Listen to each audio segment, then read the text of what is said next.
यहाँ पे हम देखेंगे कि कौन कौन से मेन पोर्ट्स हैं, कौन सी मेन सर्विसेज हैं, और उनकी फिर कैसे टेस्ट करेंगे कि कनेक्टिविटी है कि नहीं है, कि हम कि रूल अप्लाई करने से पहले, फ़िल्टरिंग वगैरह करने से पहले हम देख लेना चाहते हैं कि कौन कौन से हमारे लिए पोर्ट सर्विसेज वगैरह इम्पोर्टेंट है, और एक एक करके हम कनेक्टिविटी वगैरह भी चेक करेंगे।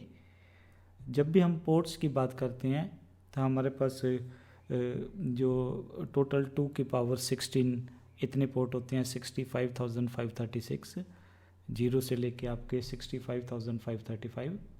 उसके अंदर जो पहले जीरो से लेके 1023 तक जो पोर्ट होते हैं, 1023 तक, वो वेल नोन होते हैं, जो ज़्यादा मशहूर जिनको सर्विसेज कह देते हैं।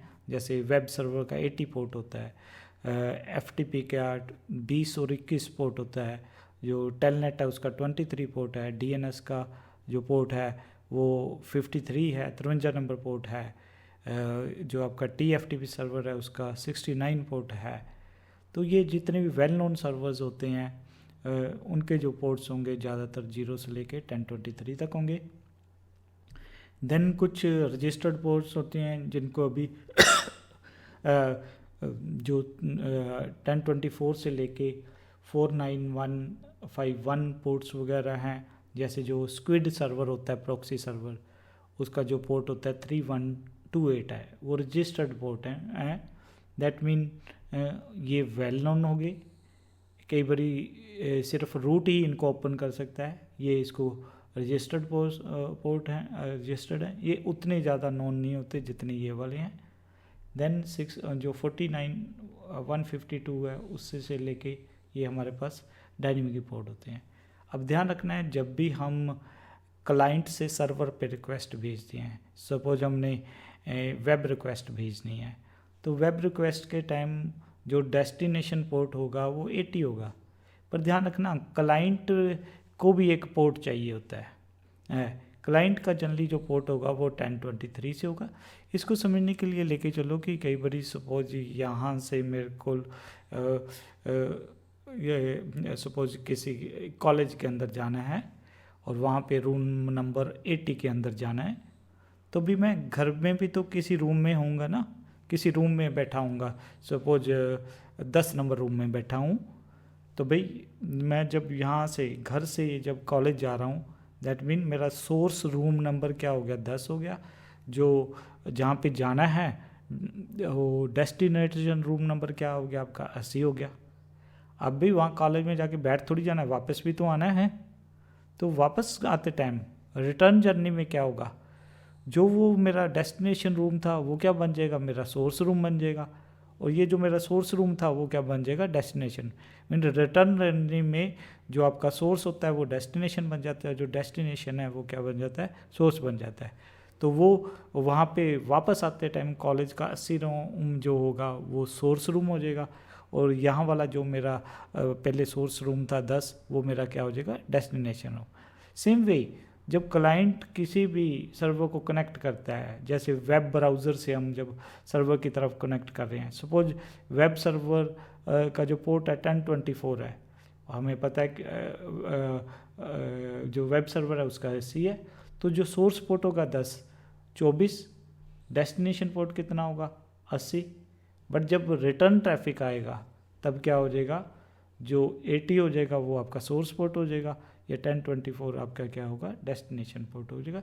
तो जनरली जो क्लाइंट साइड जो आपका पोर्ट होता है वो जनरली क्या होता है, 1023 से अबव वाला एलोकेट होता है, ये आपने ध्यान रखना है।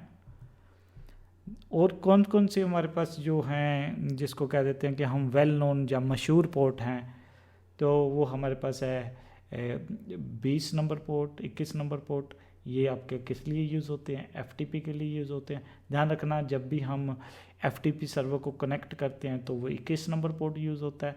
जब हम डाटे को डाउनलोड या अपलोड करते हैं तो वो कौन सा पोर्ट यूज़ होता है, 20 पोर्ट यूज़ होता है। ये जो 22 पोर्ट है ये SS सर्विस के लिए है। ये SS सर्विस क्या होती है, आपकी रिमोट सिस्टम्स को सिक्योरली मैनेज करने के लिए आपकी SS सर्विस यूज़ करती हो, ये काफ़ी ज़्यादा यूज़ होती है। तब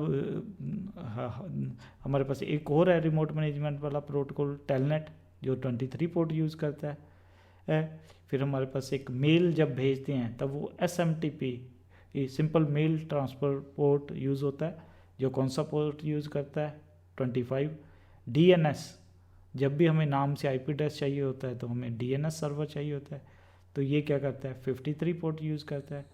हमारे पास एक फिर ट्राइवल FTP सर्वर होता है तो उसका 69 है। HTTP है उसका ये 80 पोर्ट है।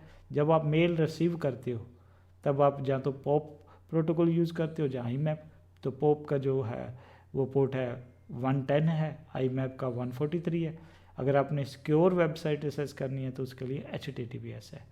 फिर ध्यान रखना कि ये फर्दर 2 वैरायटी के हो सकते हैं कि भी ये behind the scene UDP type हैं कि TCP है। तो ये सारे ज़्यादातर FTP, SSH, टेलनेट, SMTP ये क्या हैं आपके TCP बेस्ड प्रोटोकॉल है। DNS आपका UDP पे भी काम करता है, TCP पे भी काम करता है। जब आप क्वेरी परफॉर्म करते हो तो वो UDP यूज़ करता है। अगर आपने मास्टर स्लेव DNS से इम्प्लीमेंट किया है तो वो क्या यूज़ करता है TCP यूज़ करता है। TFTP आपका UDP प्रोटोकॉल है। HTTP, POP3, IMAP ये सारे आपके क्या हैं, ये क्या हैं, सारी TCP बेस्ड प्रोटोकॉल है। तो ये हमारा पोर्ट के बारे में थी थोड़ी सी इन्फॉर्मेशन।